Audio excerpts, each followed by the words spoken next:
She knew she shouldn't have come. The moment she saw the name on the invitation, her heart paused for a brief second, not because she was afraid, but because she knew exactly what was waiting behind those doors, a past she had spent 10 years trying to escape. And yet, tonight, she walked in anyway. The ballroom shimmered under crystal chandeliers, soft music drifting through the elegant space where every smile seemed measured by status, and every handshake carried intention. Lena Carter stood at the entrance just a second longer than usual. No one noticed, except Ethan. His hand rested gently on her back, just enough to remind her that she was not alone anymore. "Are you okay?" he asked in a low, steady voice, the same calm tone he always carried. Lena didn't answer right away. Her eyes moved across the room, pausing briefly on unfamiliar faces before she gave a small nod. "Let's go." Noah tugged at her hand, his little bow tie slightly crooked. "Mom, this thing is choking me." Lena bent down to fix it, a faint smile brushing her lips. "Just a little longer, then we'll go swimming, remember?" The boy nodded immediately, his eyes lighting up. A small promise, a small world, something she never had 10 years ago. And then the crowd shifted, just for a moment, but it was enough to make everything stop. She saw the bride. A familiar posture, the way she tilted her head when she laughed, the effortless way she held her champagne glass, as if the whole room revolved around her. Lena's body stiffened before her mind could react. Olivia, her sister. 10 years, without seeing each other, and now they stood less than 10 steps apart. The glass in Lena's hand trembled slightly, no one noticed, but inside her, something was quietly breaking apart. Olivia turned, their eyes met. No greeting, no preparation, just a moment stretched far too long. The smile on the bride's face froze, then slowly faded away. Behind her, their mother went pale. Their father stepped forward instantly, an old instinct taking over as he positioned himself between them like a wall he had built long ago. "What are you doing here?" Her mother's voice cut through the air, loud enough for nearby guests to notice. A few heads turned, whispers began to rise.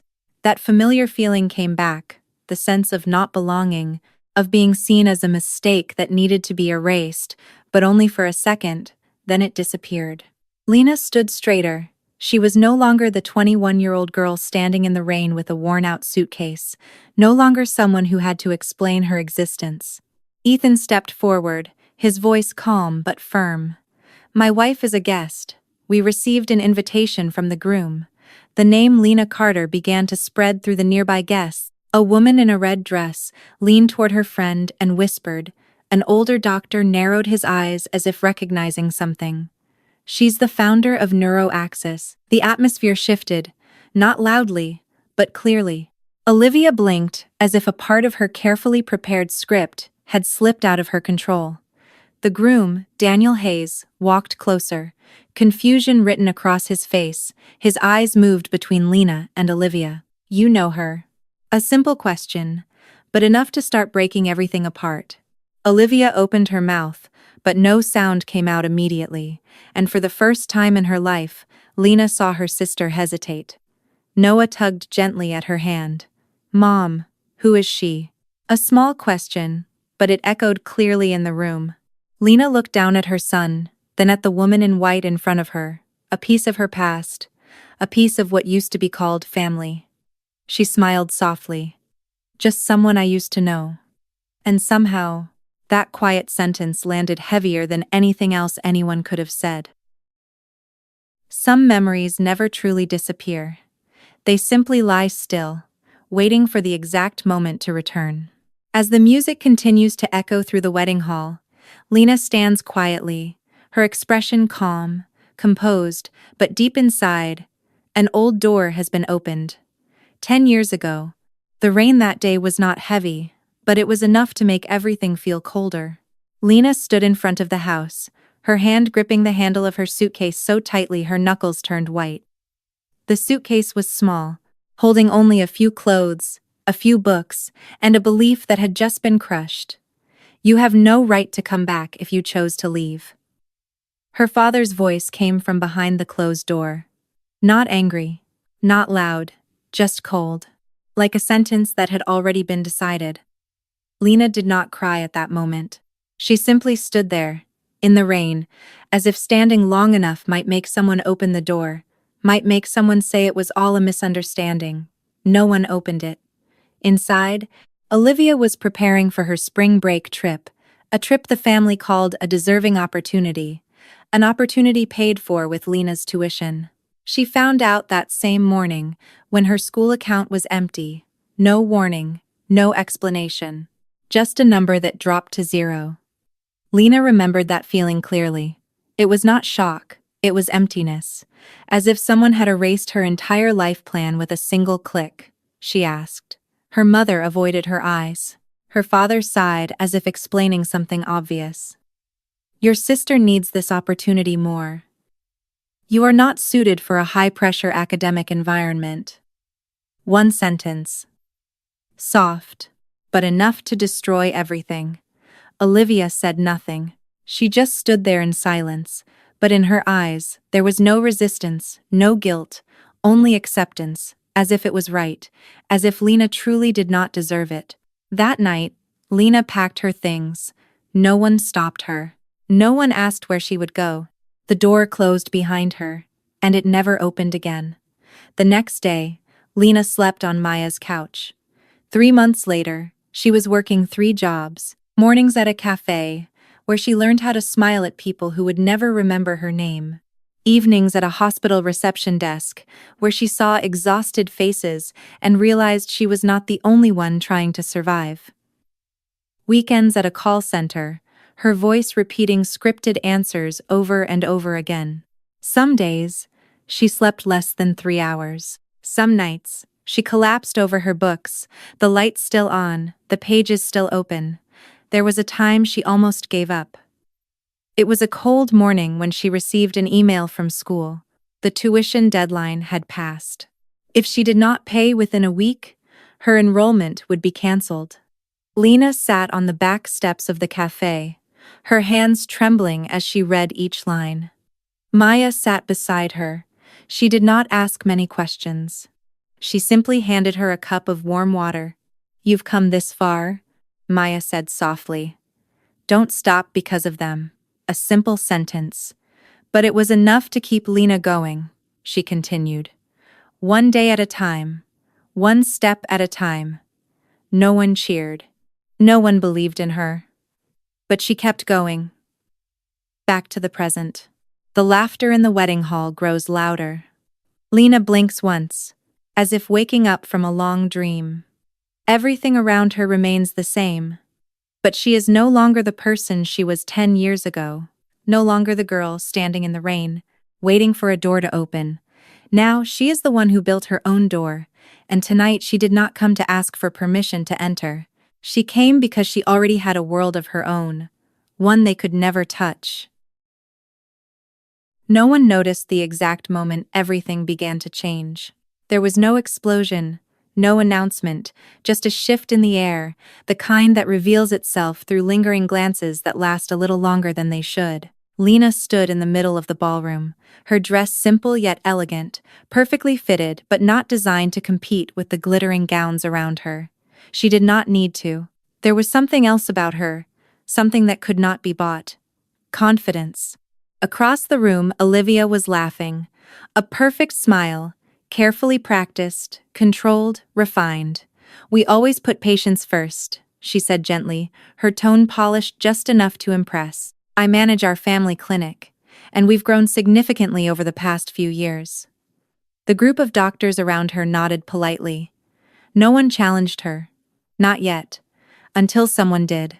Where did you study? An older man with silver hair asked, his voice calm but sharp. Olivia blinked once. Harvard, she answered without hesitation. Smooth. Too smooth. From across the room, Lena heard it. And she said nothing. She simply took a quiet sip of champagne. Beside her, Ethan tilted his head slightly. Are you going to— No, Lena interrupted softly. Not yet. She did not come here to destroy anyone. The truth did not need her help. It had a way of finding its own voice. A woman in a gray suit approached Lena, her eyes lighting up as she glanced at the small name card in Lena's hand. "Excuse me, are you Lena Carter?" Lena turned, offering a polite smile. "Yes." The woman could barely hide her excitement. "I saw your presentation last month. The neuroaxis system is remarkable. Our hospital is considering implementing it." It was not said loudly, but it was heard. Another doctor turned toward them. "You're the one who developed the AI post-surgical monitoring system." "Yes," Lena replied calmly. "We just reviewed the data. The complication rates dropped significantly." The energy in the room shifted. Subtly, but unmistakably, the looks people gave her were no longer curious. They were respectful. Across the room, Olivia was still speaking, but her voice had slowed. "We are also researching improvements in similar areas," she continued, but her eyes no longer held the same confidence. The silver-haired man frowned slightly. "Really? Because I recall Harvard discontinued that program a few years ago." A brief silence followed. Very brief, but enough to tilt the balance. Olivia laughed lightly. "Well, it depends on the professor. Some still." Her sentence trailed off, unfinished. Daniel stood beside her, his arm still resting at her waist, but the certainty behind that gesture had begun to fade. He looked at Olivia, then at Lena. It was a different look now, no longer polite, analytical. Noah tugged gently at Lena's hand. "Mom, people are looking at you." Lena knelt slightly, brushing his hair back. "It's okay." But she knew, the moment had arrived. She did not need to explain who she was. Others were already doing it for her. A younger doctor stepped forward. "Excuse me, may I have your business card? We've been developing something similar, but..." He paused, offering a small smile. "I suppose we don't need to anymore." Lena reached into her clutch and handed him a card. Simple, clean, no unnecessary detail. Just her name. And her company. Neuroaxis. The man studied it closely, then nodded, as if confirming something important. Across the room, Olivia had gone quiet. The smile was still on her lips, but her eyes had changed. For the first time that evening, she was no longer the center of attention, not because anyone took it from her, but because someone else simply stood there and was enough. Daniel took a small step toward Lena. No one noticed, except Olivia. And in that moment, she understood. Her position was no longer secure. And Lena? She remained exactly where she was. No display, no competition, no need to prove anything. She simply existed. And somehow, that was enough to change everything. The truth never arrives loudly. It comes slowly, piece by piece, until suddenly it can no longer be stopped. Daniel said nothing for the next few minutes. He stood in the middle of the crowded room, but his attention was no longer there. His gaze shifted to Lena, then back to Olivia, like a doctor reviewing a diagnosis and realizing he had missed the most critical detail. "Did you really go to Harvard?" he asked. Not loud, but clear enough. Olivia froze. 1 second. 2 seconds. The smile was still on her lips, but it no longer felt natural. "What do you mean?" she replied, trying to keep her voice steady. Daniel did not answer right away. He looked toward the silver-haired man who had asked the earlier question. "He said that program was discontinued a long time ago." The atmosphere began to shift. Conversations around them slowed. Eyes turned toward the couple. No one spoke, but everyone was listening. Olivia let out a light laugh, slightly higher than before. "Maybe the information is different." "Harvard does not have different information," the man replied, his voice firm, without emotion. 1 sentence, and everything was cut clean. Lena stood a few steps away. She did not intervene. She did not need to. The truth was already doing its work. Daniel turned back to Olivia, this time looking longer, more carefully, as if searching for a different version of the woman standing in front of him. "Then, where are your records?" he asked. A simple question, but one without a simple answer. Olivia blinked, tightening her grip on the champagne glass. What are you doing? This is our wedding. I am just asking, Daniel said, his voice lowering, because I could not find any record of you in the alumni database. A silence followed, this time, longer. Across the room, their mother began walking toward them, faster than before, their father just behind her, his expression tense.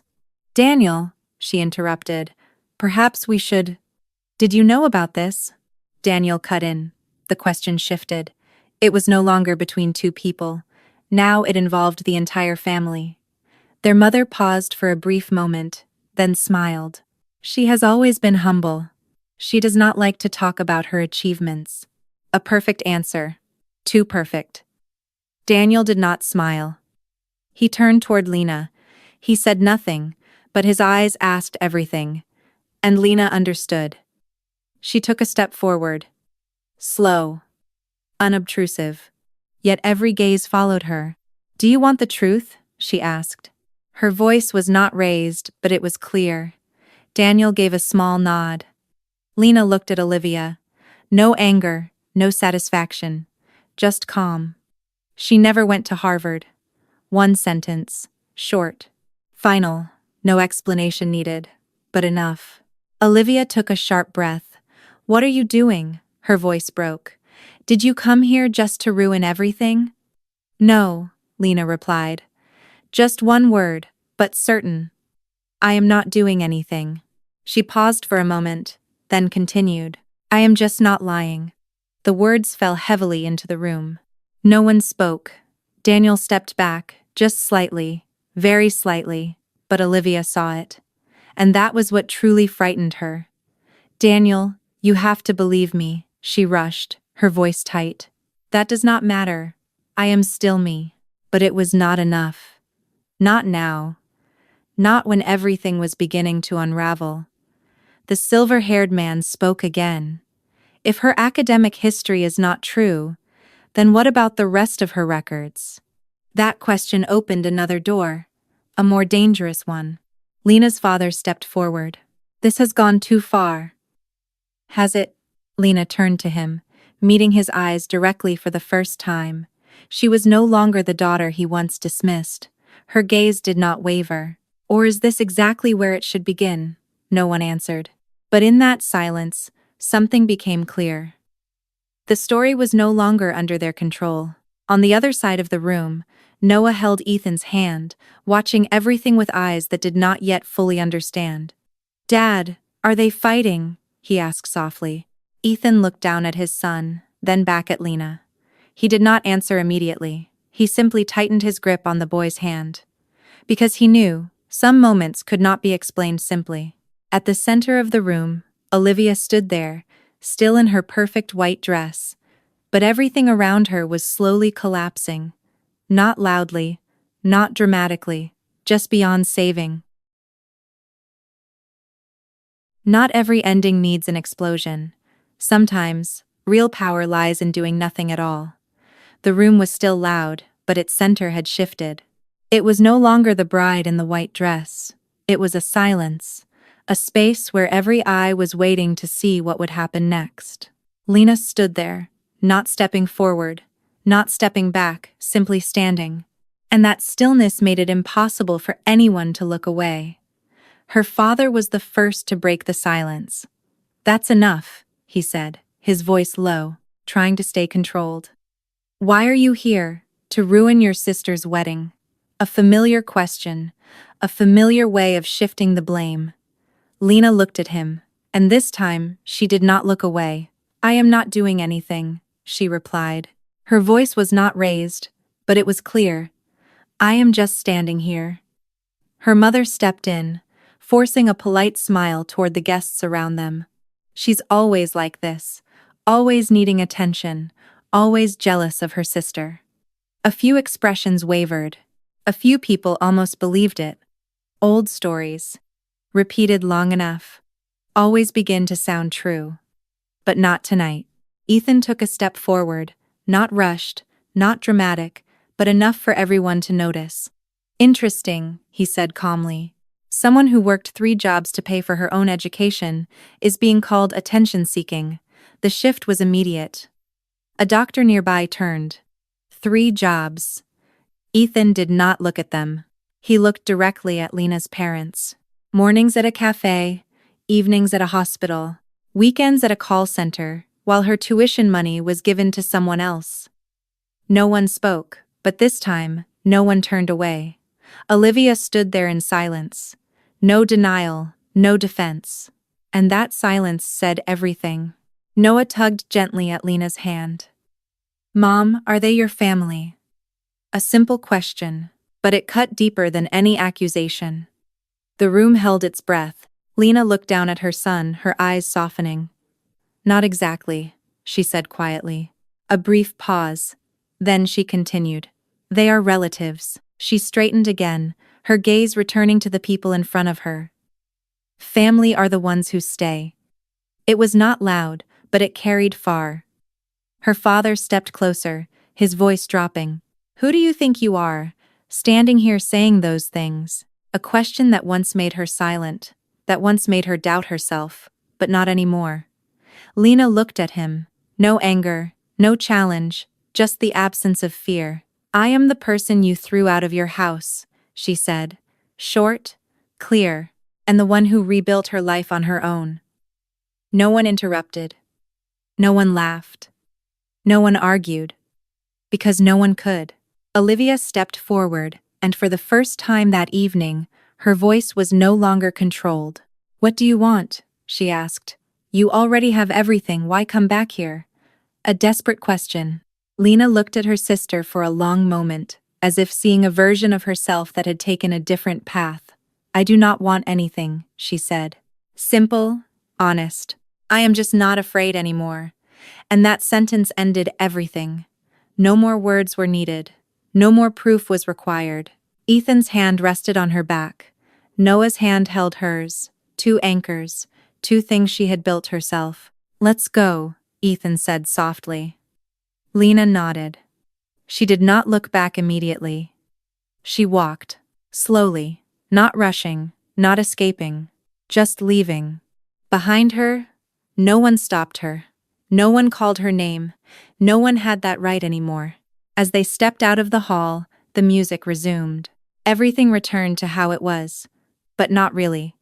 Because once certain truths are spoken, nothing ever goes back to the same. Noah looked up at her, eyes bright. "Can we go swimming now?" Lena smiled, this time truly light. "Yes," she said. And for the first time that evening, she felt free. Not every ending happens in a single moment. Some endings arrive more slowly, more quietly, but they cut much deeper. 3 months after the wedding, Lena stood by the window in her office, looking down at the stream of traffic below.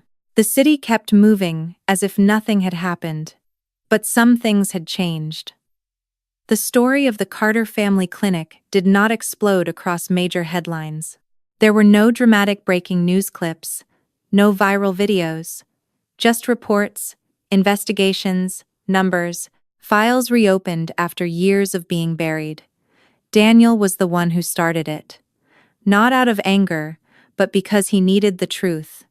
And once he found it, he could not go back. Olivia had never gone to Harvard. She had never managed any system. She was only a receptionist placed into a role she was never qualified for. And their parents, invoices, payments, services that never existed. Everything began to connect, piece by piece, like a picture no one had wanted to look at long enough to understand. The clinic was suspended. There were no handcuffs, no dramatic scenes, just closure. A sign taken down, a name disappearing. Daniel left soon after. No confrontation, no accusations, just a clear decision. He could not build a life on something that was not real. Lena knew all of it. Not because she followed it, but because the information found its way to her. And still, she did nothing. She did not call. She did not interfere. She did not take revenge. A part of her had wanted to. Just one call, one confirmation, and everything could have collapsed faster. But she remembered something it had taken her 10 years to learn.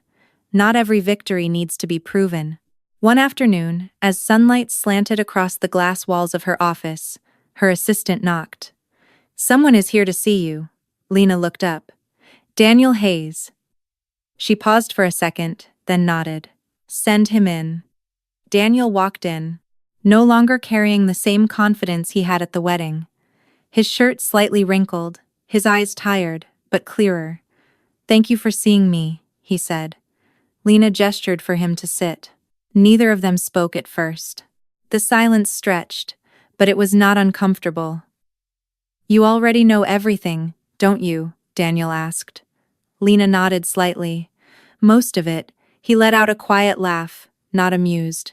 "Then I will not waste time." He looked directly at her. "I submitted everything I found to the investigators, a decision that could not be undone." Lena was not surprised. "You did the right thing," she said. Daniel exhaled slowly, as if he needed to hear that. "I have thought a lot about that night," he continued, "about the way you stood there, not trying to prove anything, not trying to destroy anyone, just telling the truth." He paused. "Not everyone can do that." Lena did not respond. She simply listened. "Will you be involved in this?" Daniel asked. "Your testimony could change a lot." The question hung between them, heavy, real, unavoidable. Lena turned to look at the city outside the window. A moment of silence. Then she spoke. "No." Just one word, but enough. Daniel did not argue. He nodded, as if he had expected it. "I understand." He stood up, pausing for a moment before leaving. "You have already won," he said. Lena looked at him, her gaze calm. "No," she replied. "I just left the game a long time ago." Daniel walked out, the door closing softly behind him.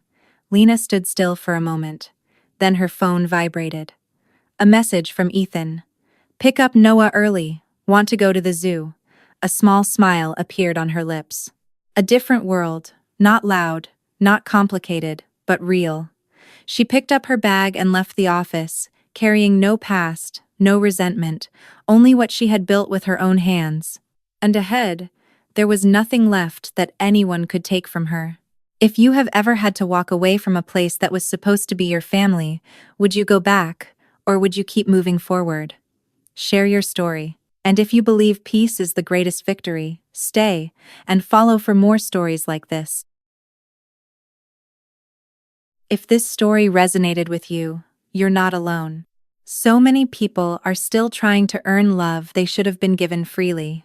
If you've ever felt unseen, undervalued, or like you had to fight for your place, take this moment as your reminder. You are allowed to choose yourself. Leave a comment below and share your story. Hit like if this touched you. And subscribe for more stories that don't just entertain, but help you see your worth more clearly.